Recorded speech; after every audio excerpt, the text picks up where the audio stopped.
Today's show is sponsored by the multiorgasmicmama.com. If lack of confidence, low libido, or guilt and shame around your sexuality are the cause of your bedroom woes, the hot wild sex you never have anymore, or the transition into motherhood that sucked your libido dry, let me help you get your mojo and magnetic feminine spark back. Magic, miracles, total self-love, and multi-orgasmic bliss included.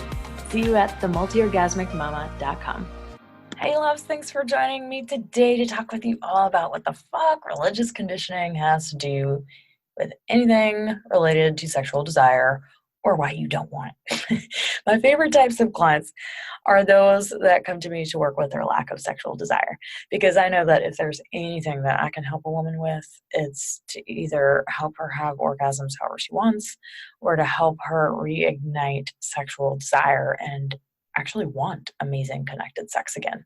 It's because I really know, I really get how female sexual repression at an early age plays into the lack of desire or an inability to orgasm however you want when you get older and become a woman. Because most women, they can't put a finger on why they don't care that much about sex or why they don't want it. And they've got their male partners, if they have a male partner, that's like, always wanting it and they don't get it. And I am absolutely not in agreement with people that say men are more sexual than women. I don't believe that at all. I think it's actually just that women have a bit more nuances around their sexual accelerators and brakes than men do. So in my experience, women are absolutely just as much as sexual as men. It's just that women have been more repressed. Okay. And most men don't know how to awaken female sexual desire because they lacked education when they were growing up. They don't know how to take time and they rush into things too much, okay? But most women think that maybe their lack of desire is because of they had kids and now the kids taking all the time and that's their main priority. They think maybe it's because they've been with the same person for years and it's just not really exciting anymore, that maybe they lack desire because he doesn't do something the way that she needs him to, and she's not going to go and explain it for the 100th time. They think maybe it's a stage of life. So I get a lot of people that will say, oh, I'm in menopause, so I don't want sex anymore. And it's the hormonal changes and all this and that. And they think that it's the lack of connection and communication with the partner. Okay, all of those things might be the exact reason that you lack desire. Until I talk to you, I can't really help you determine that. But when I dive deeper with my one-on-one clients, beneath all of this surface level stuff, what almost always comes up is unconscious conditioning. What I mean by unconscious conditioning is all of the deep familial, religious, and cultural conditioning that their sexuality is supposed to be a certain way and look like this, and they've never even looked at or considered their own beliefs outside of or apart from what they were taught. Sure, our parents, our religious teachers, all of them probably did their best to raise us to the best of their ability, for what they discovered what was right and true for them. But we are in a great stage of awakening. We're finding that what we were raised to believe about sexuality is what has been passed down from patriarchy, okay? From people who want to control women's bodies and from a society that can't seem to embrace feminine power, even though its fucking life depends on it. Chances are, whatever religion you were raised with, or even if you weren't raised in a religious environment, but you were raised with a similar disempowering cultural narrative, the point is you were probably raised to believe that your sexuality was a separate part of you, that you had to keep this part of you under wrap and key, that your sexuality was something that you had to control or to censor, to hide or judge. It was something that you had to keep in the dark corners and to repress, and repress some more. And this was, in my opinion, absolutely intentional. From the religious powers that be, it was absolutely the intention of patriarchy and religion to repress female sexuality in particular. Because you know why?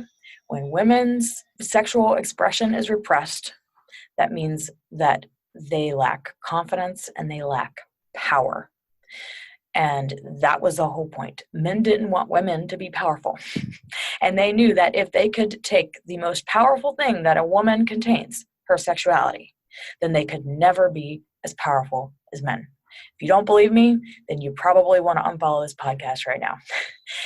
That is what happened, and they succeeded big time. So how does your religious conditioning got anything to do with why you don't want sex?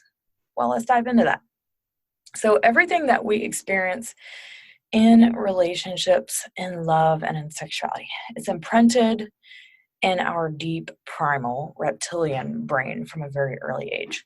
So if you were raised in an ideal sexual society, this could be really hard for you to imagine because we're so far from raising children in an ideal sexual society. I think it's getting better, but we've still got so much work to do with this, okay? If we were raised in an ideal sexual society with parents and adults around you that truly celebrated human sexuality and did not shame you for it, say this fictional ideal sexual society didn't make you feel terrible for masturbating when you were 3, or they didn't freak out when you and your friend were comparing each other's vaginas when you were 6.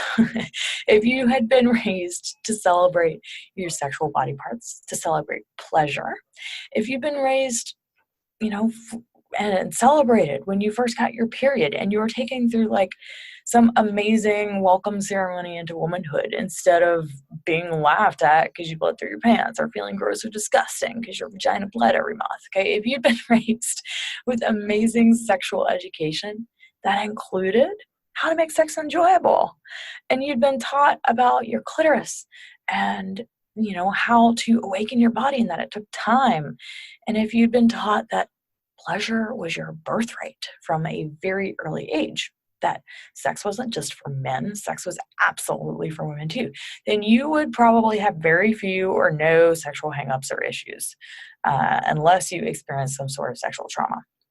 But the fact is, none of us were raised in this ideal sexual society. And that means that we all got conditioned to believe something about our bodies or sexuality was wrong. Or we just didn't know what we needed to know because no one gave us a proper sexual education. Now, what happens? Because we were raised with negative beliefs about our sexuality, our deep primal brains got the message that if you were to be your fullest, most expressed sexual self, then one of 3 things, or maybe even all of them, would happen. Okay, you would not be safe. You would not get loved, or you would not belong.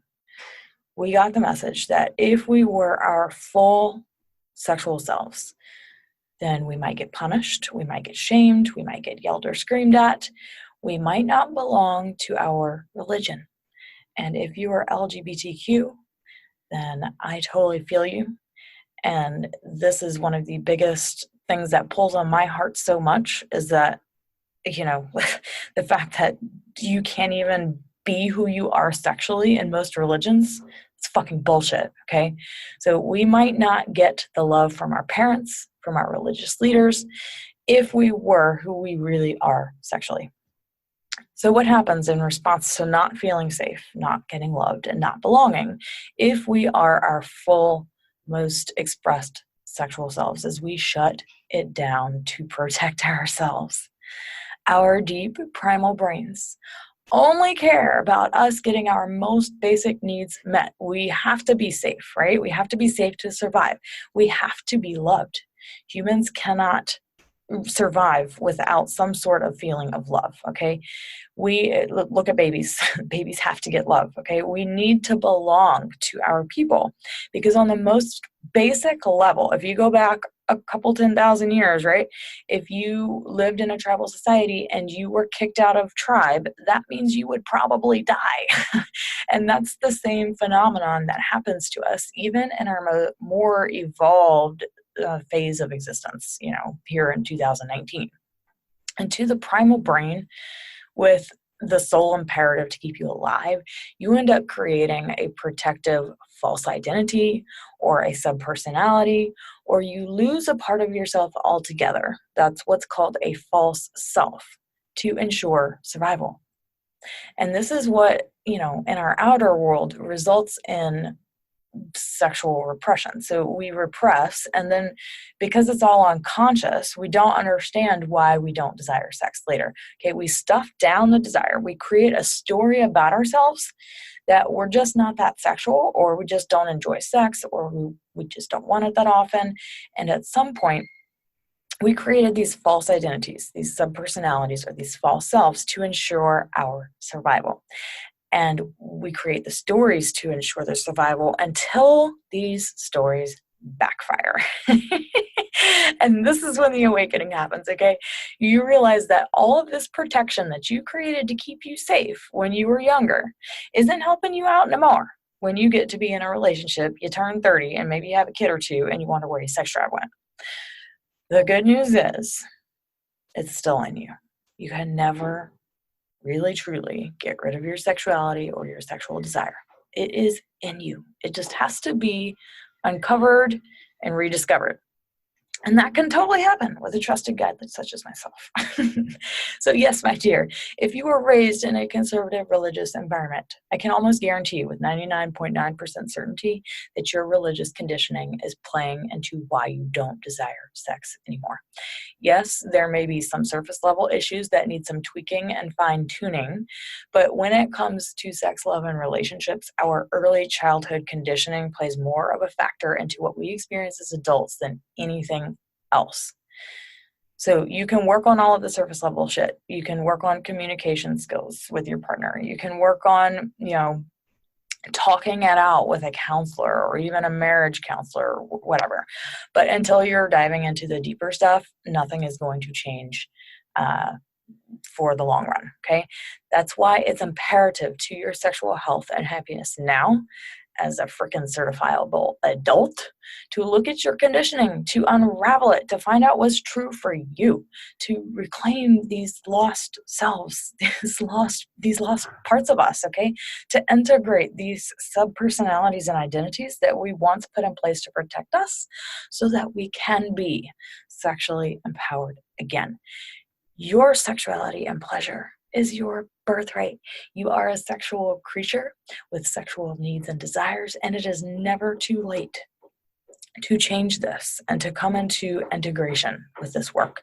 This work is for anyone and everyone because it is fucking high time for women to reclaim the most powerful force inside of them, which is their sexuality, and learn how to use it for good, not only for them, but for the rest of the world, to bring this world back into balance and harmony, because I truly believe that sexually awakened and empowered men and women will save the fucking planet, because it's always the thing that's been made wrong, that's been cast into the shadow, that's the most powerful force. And you can always know how powerful something is by looking at how hard society and religion has tried to repress it. That's why, people, if you've been raised in a conservative religious environment and resonated with everything I just said, or maybe I just blew your fucking mind, I want to hear from you. I want you to go head to themultiorgasmicmama.com right now. So mama is spelled M-A-M-A. And I want you to sign up for weekly updates. And once you get my email, I want you to send me a message. So you can just hit reply on that first email you get. Send me a message and we can chat about how working on this can help you become more confident, free, alive, and powerful, and you can be the most radiant fucking woman in the room, because you were made for pleasure, you were made for exquisite sex and connection, and I don't want you wasting another fucking day carrying on, living small, playing small, and not shining your most radiant, vibrant light. If you lack sexual desire altogether, then I promise you aren't living your full potential.